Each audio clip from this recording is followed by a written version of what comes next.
বাংলাদেশে যত দুর্গতি, যত কিছু, সব তারেকের জন্য।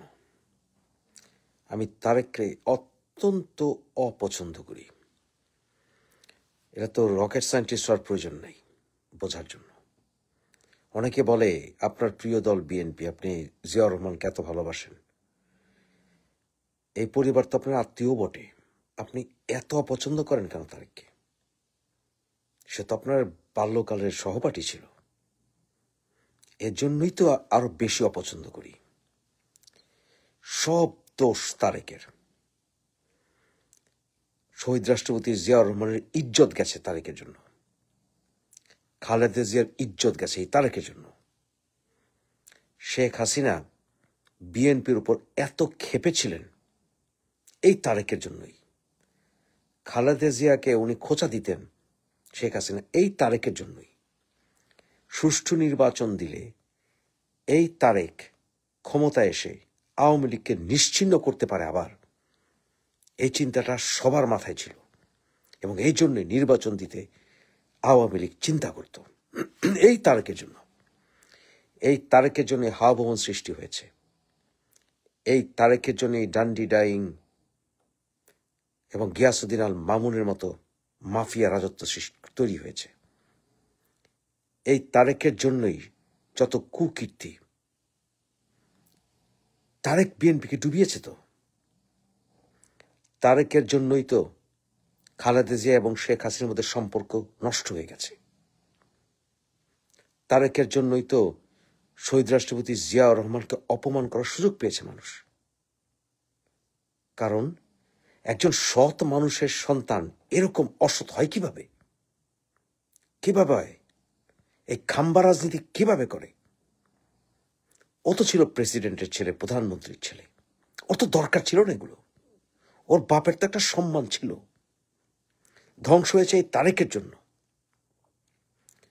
১-১১ হয়েছে তারেকের জন্য। ১-১১ রাস্তা ওপেন হয়েছে তারেকের জন্য। তারেক সবকিছুর জন্য দায়ী। তারেক বাংলাদেশ থেকে ভেগে গেছে। তার এই বৃদ্ধা মা দেশে থেকেছে।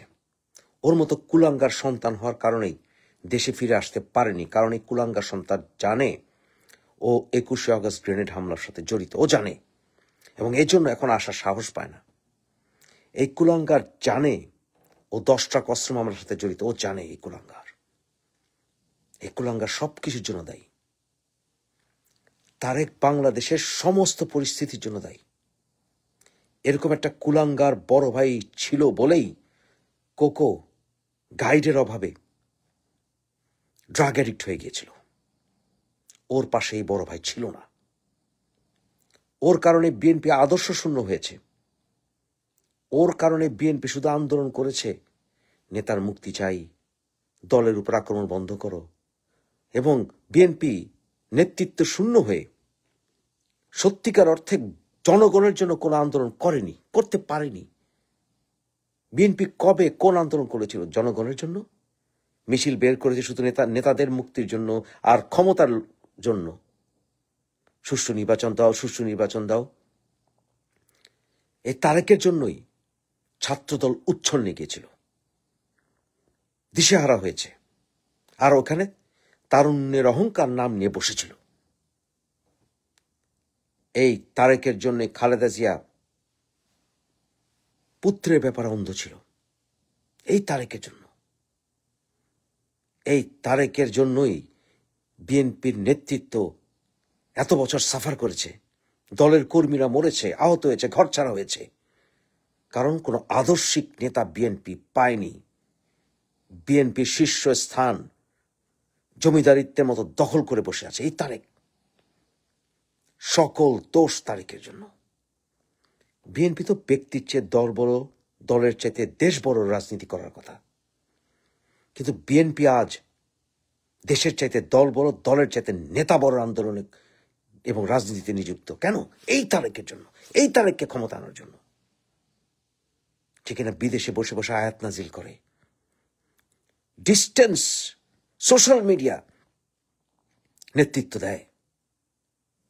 এই তারেকের জন্য আজ বিএনপি দিশেহারা। এই তারেকের রাজনীতির জন্য বিএনপি মুক্তিযোদ্ধার রাজনীতি থেকে সরে গেছে এবং জামায়াতের সঙ্গে যখন বিএনপি দোসর করেছে, প্রকৃত নেতা হতে পারেনি এই তারেক। পারে নাই, বলতে পারে নাই জামাতের সঙ্গে দোসর হয়েও না। সেই নেতৃত্ব দিতে পারে নাই, সাহসী নেতৃত্ব দিতে পারে নাই। এই তারেকের জন্য কর্নেল অলির মতো নেতা দল থেকে চলে গেছে এবং এখন সে বঙ্গবন্ধুকে অপমান করে। এই তারেকের জন্য সুযোগ পেয়েছে, কারণ কর্নেল অলি এখন এই সকল রাজাকারদের সঙ্গে সুর মিলাতে বাধ্য হচ্ছে। এই বেয়াদব তারেকের জন্য বদরুদ্দোজা চৌধুরীকে দল ছেড়ে চলে যেতে হয়েছিল, কারণ সে বঙ্গবন্ধুকে সম্মান জানিয়েছিল। এই তারেকের জন্য, এই তারেকের জন্য তোফায়েল আহমেদ পার্লামেন্টে দাঁড়িয়ে শহীদ রাষ্ট্রপতি জিয়াউর রহমানকে অপমান করতে সুযোগ পেয়েছিল। এই তারেকের জন্য, এই তারেকের জন্য আজ বিএনপি অথর্ব দলে পরিণত হয়েছে। বলে দেখি না কি হয়। এই তারেকের জন্য ডিসেম্বরের দাবি থেকে বিএনপি সরে গেছে, স্বৈরাচারিতার জন্য, তারেকের স্বৈরাচারী সিদ্ধান্তের জন্য। এই তারেক যে চামচামিকে এত ভালোবাসে, চামচা দ্বারা পরিবেষ্টিত থাকে, এই তারেকের জন্য বিএনপি আজ ডাকসুর এই প্রহসনী নির্বাচন মেনে নিয়েছে। এই তারেকের নেতৃত্বের জন্য আজ বিএনপি স্বাধীনতার সার্বভৌমত্বের প্রতি এই মৌলবাদীর যে হুমকি হয়েছে, একটি কথা বলে না। এই তারেকের জন্য আজ বাংলাদেশে প্রকৃত স্বাধীনতার কথা বিএনপি বলে না। বিএনপি বলে না যে মুক্তিযুদ্ধের কত স্মৃতিসৌধ ধ্বংস হয়েছে, বলে না ৩২ নম্বর ভেঙো না, এটা আমাদের ইতিহাসের অংশ। বঙ্গবন্ধু আমাদের স্বাধীনতার সাথে জড়িত অতপ্রতভাবে। জাতির পিতা, যেই জাতির পিতাকে স্মরণ করে এই তারেকের বাবা শহীদ রাষ্ট্রপতি জিয়াউর রহমান বঙ্গবন্ধুর পক্ষে, জনতার পক্ষে স্বাধীনতা ঘোষণা করেছিল। এই তারেকের জন্য আজ বিএনপি ধ্বংস হতে বসছে। বাংলাদেশে গণতন্ত্র মারা যাচ্ছে। এই তারেকের জন্য বিএনপি আওয়ামী লীগের মধ্যে সৌহার্দ্য নষ্ট হয়েছে, মৌলবাদের উত্থান হয়েছে, সুযোগ পেয়েছে গণতন্ত্র মরে গিয়ে। এই তারেকের জন্য, এই তারেকের জন্য আজ গণতন্ত্র এতটা হুমকির সম্মুখীন হয়েছে। এই তারেকের জন্য অসংখ্য আওয়ামী লীগের কর্মীরা জেল খেটেছে, আহত হয়েছে। এবং এই তারেকের নেতৃত্ব শূন্যতার জন্য, এই তারেক এর জন্যই বাংলাদেশে বিএনপিতে বিভিন্ন পোস্ট বাণিজ্য হয়েছে এবং জামাতিরা, শিবিররা প্রবেশ করেছে, অনুপ্রবেশ করেছে বিএনপিতে, ছাত্র দলে। এই তারেকের জন্য অস্বীকার করার কোন উপায় আছে? এই তারেকের জন্য আজ বিএনপি কাওয়ার্ড দলে পরিণত হয়েছে। এই তারেকের জন্য আজ বাংলাদেশ আরেকটি ইন্টারমিডিয়েট পাস প্রধানমন্ত্রী পেতে চলেছে। এই তারেকের জন্য ওকে আমি ভালোবাসবো, সম্মান করব। আমার প্রিয় দল বিএনপিকে ডুবিয়েছে এই তারেক। এই তারেক ও সবকিছুর জন্য দায়ী, সবকিছুর জন্য দায়ী। কাপুরুষ।